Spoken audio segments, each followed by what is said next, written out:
well, straight into it, then the new album, Uncrown, is only a few days away.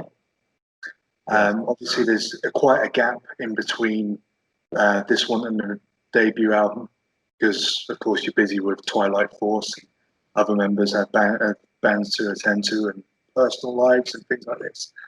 Um, but having that long a gap in between the debut and Uncrowned, um, has that left a lot of time for the creative juices to really gather pace and create something a little more evolved, for lack of a better word? Yes, I guess that's a pretty good way to put it. Actually, it's I mean, I know I never lack creative juices. They're always flowing.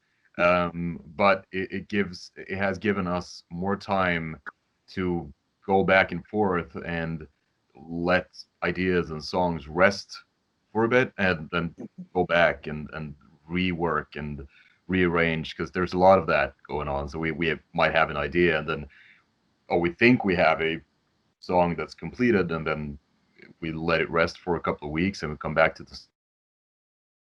It's not really, it doesn't really hold up all the way, so we have to, yeah. So that kind of back and forth process is having these 5 years, which is kind of crazy how long time that has taken. But it's also been good for us, I think, to be able to go back and revisit and get things, rework things exactly to our liking, because me and Andreas are very super picky and very detail oriented. So Yeah. I mean, I always say you can't put a time limit on art, so it is good to have that time to really get it the way you want. I'm sure if we would have had a more strict schedule, and put ourselves on a little bit, had a gun to our head, I'm sure we would have been able to finish this a little quicker. But things and life, and as you mentioned, other projects, it's all been quite a wild ride for the past 5 years. So I think it was a good time now. Yeah. But I can almost assure you that it won't take 5 years for the next third album. Well, that's something. Yeah. But 5 years on, how do you look back at the debut album from Ages? Do you think it still holds up? Yeah, I do. That's a good question. I revisit it sometimes. It's still there on a playlist, and I bring it up sometimes, and I think it really holds up. I can tell that we were still searching a little bit for our sound, so to speak, and trying to Yeah. find that common thread, and our the type of atmosphere that we wanted, and it was still a little bit of a trial and error process, that whole the first album. So some songs I remember, it's like a nostalgic, revisiting those moments of what we thought and how we reached these different songs. So, but it still holds up. I really enjoy listening to it now, and I don't think I would have done many things very differently back than then. But I think that Uncrown is more just of a continuation and a little bit of an evolving what we set out to create back then, even 5 years ago. So we were a little bit more, I think, confident, and it sounds like a boring word, but a little more mature maybe in how we reached the end goal. And it was a little bit more streamlined, and we felt a little bit more confident, and yeah. Cool. And but Uncrowned seems to be an album that is very much wears its influences on its sleeve, the record sleeve even, because the artwork is fantastic. It's really it, going by the lyric video, it does seem to sum up the sound and everything perfectly, and it has that unpredictability of fire, but the majesty of melodic black metal. I think. So, Yeah, I'm glad you like that. We're super happy with the album cover. It was created by Chris Gold, is his name, and we searched far and wide to find something that would suit our the atmosphere yeah, of our music, and we feel that his artwork was really perfect for that, and he was super easy to work with. And we had a couple of back and forth about the concept and stuff, and then he just churned that out, and it just perfectly, I think, encapsulates. I mean, it's that, you know, burning cathedrals in the background, and that kind of crowned figures defeat in a defeated pose, overlooking this desolate landscape. It just perfectly, I think, describes the whole premise of the album and the concept of the songs and everything. So yeah, it's really, I'm super happy with that. Good. Yeah. I mentioned a minute ago there that you did the lyric video for "Burn Them," which is a really cool song. I really like it because it goes to different places. You know what I mean? It's not a straightforward attack, if you like. There's a lot of depth and elements to it. Why the decision to release "Burn Them" as the first taste of Uncrowned? We talked about it quite a lot to figure out which song would best uh, represent Uncrowned as a whole, and I think "Burn Them" has a little bit of everything. It's a little. First of all, as you said, it also it eases you in a little. It's not just a smack in the face, and it's very melodic, but it still has um, a different. What do you call it? Like it's a little bit of a roller coaster of different. Yeah, It's just a very good, I think, representation of the album as a whole, and so it was just a mutual agreement. So, and I'm super happy to have that. You could I could have basically chosen any song from the album, uh, but then you would have, you know, I have maybe a favorite part of this song and another part in this song, but I think "Burn Them" was a good overall, I think, presentation. Uh, yeah, yeah, it was, well, yeah. yeah. I mean, it's interesting because, like we both said there, it's got lots of different elements and peaks and troughs and things like that. Um, but it's interesting in a way. It's hearing it, and you can clearly hear influences from bands like Dissection, obviously share a member, but at the same time, it does sound very fresh. It doesn't. It's not a copy and paste of Dissection or any others of the old Swedish black metal bands. After 25 years, nearly 30, how difficult is it to keep black metal, especially from Scandinavia, sounding fresh? Well, I wish I had a super good answer to that. I think, I mean, we grew up listening to this kind of music, and that makes it resonates with us still, I think. And I still listen to these old albums of Dawn and Dissection, and it's all back there, in the back of my mind always, and it had a great impact on me growing up.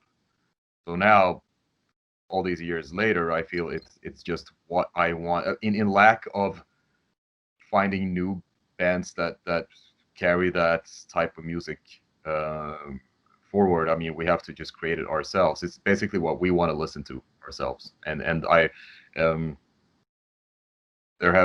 I feel like this type of very niche black metal is also, it's not that many bands that do this exact kind of. There's a lot of black metal now. I'm not keeping up to date on the genre as a whole, but when I just take a quick glance on the interwebs, I realize, wow, there are a lot of new releases and not a lot of new bands, and that I've never heard of. But I feel like there's a lot of nods to the more maybe uh, a little more dissonant, a little more deliberately bad productions, like a little bit more that kind of stuff. Not this. I mean, we're aiming on the complete opposite spectrum of that. Yeah, It's very melodic and very. We try to polish it to the best of our abilities, and make everything clear and coherent. So I think that's it gives me, if nothing else, then it gives me personally satisfaction to keep writing this type of melodic black metal, because that's what I want to listen to. So, and I know that when we're done with an album, I can bring it out and actually listen to it and enjoy what I've created myself, and that's a yeah, real in and of itself. yeah. So yeah. There you go. You did have a super good answer. Yeah. Oh, okay. I guess. It's interesting. you mentioned the production quality there. I really like modern black metal that does put effort into production.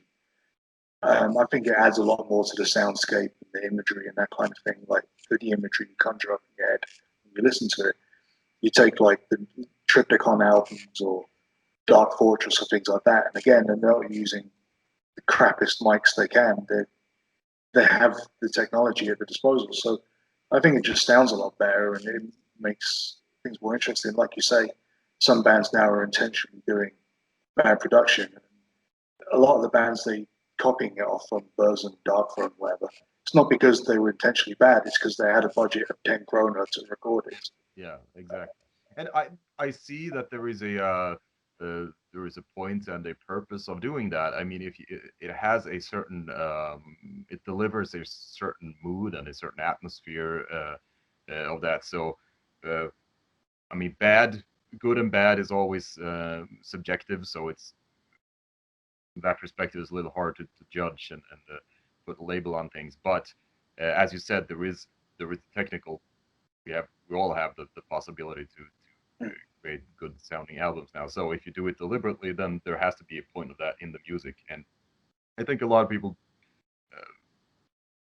there is a point of having a little shittier production and not crystal clear stuff. So that works for whatever genre, whatever type of music you're writing. For us, it's not really. It doesn't really rhyme well because we want everything to be clearly heard. Like every note is very calculated, and you want all the melodies to come out and all the different layers to be heard, and it's way more interesting to me also to make something like that.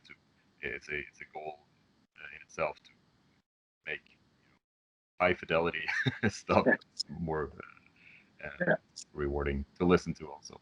But there is, I mean, I listen to the older, 90s black metal, and it's kind of shit mixes, but it holds value still, and it also had a certain aura of, a certain mood it conveys. So I appreciate all types of. If you want to listen to Toto, then listen to Toto. If you want to listen to Death Crush by Mayhem, then that's one day it's the other. Whatever you're in the mood for. Well, once again, you've worked with Black Lodge for the release of this album. How's the relationship with Black Lodge thus far? It's great. We are super happy with Black Lodge. They have been around for so long. They're super well versed within the genre, and they've been working there. I mean, it's a small label, but they are very they give us all the freedom to set our own deadlines and choose artwork and all of that to the best of our whatever we want, whatever visions we have, and just super all around super easy to work with. And we feel that they have Sound Pollution Distribution, who manages the distribution side. They're well connected, and they have you can find the album everywhere. And in this day and age, it's even more important. I mean, Aegis is not a touring band, but still, it's now more than ever, it's very important to have good distribution channels and getting the word out there when no one can tour, and it's even harder to. You have to be more present, have more presence in the ether. No, we're super happy and just have an overall great connection with them. So yeah. Good. It's interesting you brought up the concept, well, not concept, the fact that Aegis isn't a touring band. It's more or less a studio-only band. Why is that an important part of Aegis? Is it just practicality, or do you feel that Aegis really needs to just be its own kind of mystery in a way?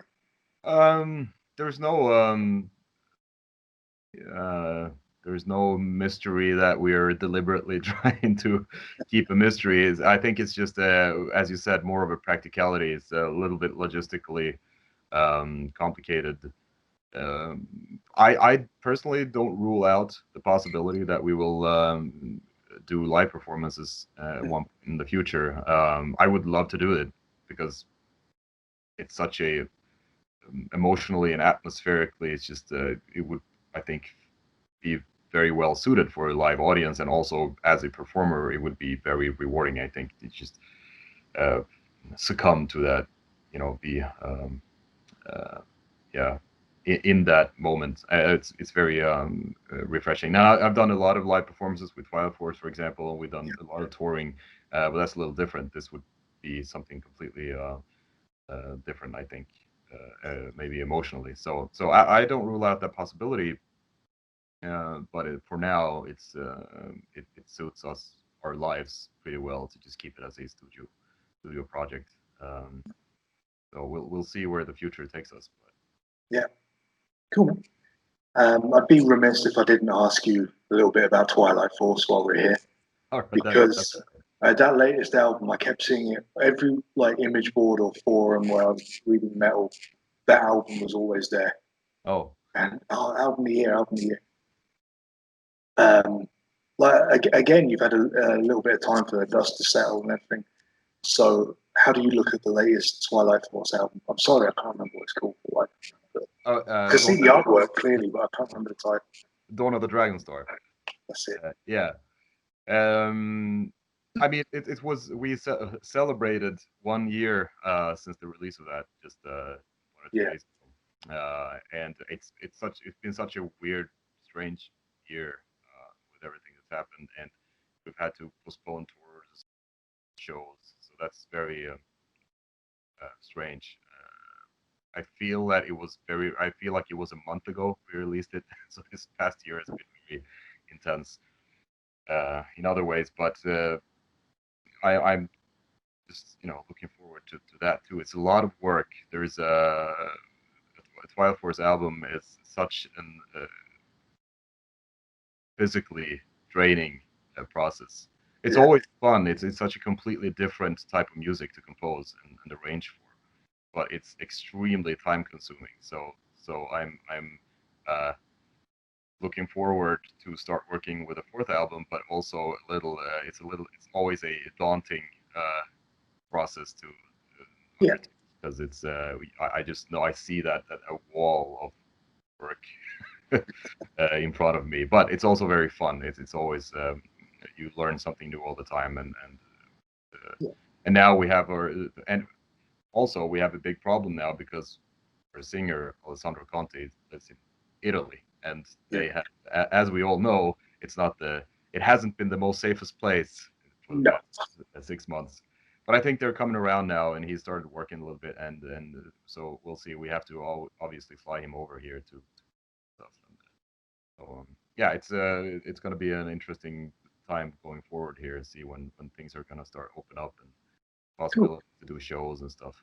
Yeah, I'm super happy about it. It's a little it's such a big jump in between different moods and different mindsets when you work with Aegis or you work with Twilight Force. And for me, it's just it's different types of music. And for some people, I assume they would consider it like untrue or not enough to have one foot in one project and the other in the other. But for me, it's just I grew up listening to all different kinds of music, and these are one of the two genres that resonates the most with me, and I don't differentiate with any. It's just different ways to portray different emotions, and so it's all fun. I enjoy like working with different, even if I've recorded so much music over the years, so I don't care if it's hip hop or folk music or metal or punk, whatever it is. It's all different. It's just putting your mind into something that's and there are different conventions and different frameworks of how to work with things, and it's all rewarding and enriching in different ways for me. That's yeah. I don't know. I just started rambling. Sorry. I was enjoying listening to it. I think it's great to have two different bands or projects, whether that are so vastly different. Because as human beings, we shouldn't be put into a situation where we can only like one thing. We can only express ourselves one way. So there'll be times, when you're writing Twilight Force material, where I imagine that you're like, oh, right now I'm in the mood for black metal, and vice versa. So having those two avenues a lot more true to yourself in the real sense of the word. Yes, exactly. That's exactly what it is, and it's like just a pendulum, just between the two different things, and Yeah, it's also so different ways of working also, and me and Andreas can create ages stuff very a little more easy if it's just the two of us, uh, you know, putting on a big pot of coffee and just sitting for a couple of hours and churning stuff out. And it's more of a, I would say it's more of a fluid creative process than Twilight Force needs a little bit more like hacking away in a mine sort of work, which is also super fun, but it's more, you know, we have so much orchestral programming going on and a lot more tedious work. yeah. Whereas Aegis just you just open the floodgates and things come out. It's a lot of fun. Daniel, thank you very much for taking the time to speak to me today, mate. I really do appreciate it. Thank you so much. It was my pleasure. Thank you. All the best with Uncrowned. I'm really Thank looking you. forward to hearing it. Great, yeah. I look forward to it too. I probably haven't listened to it in 2 days now, so it's time again. Oh, that's ages. Yeah, Literally. exactly. It's ages.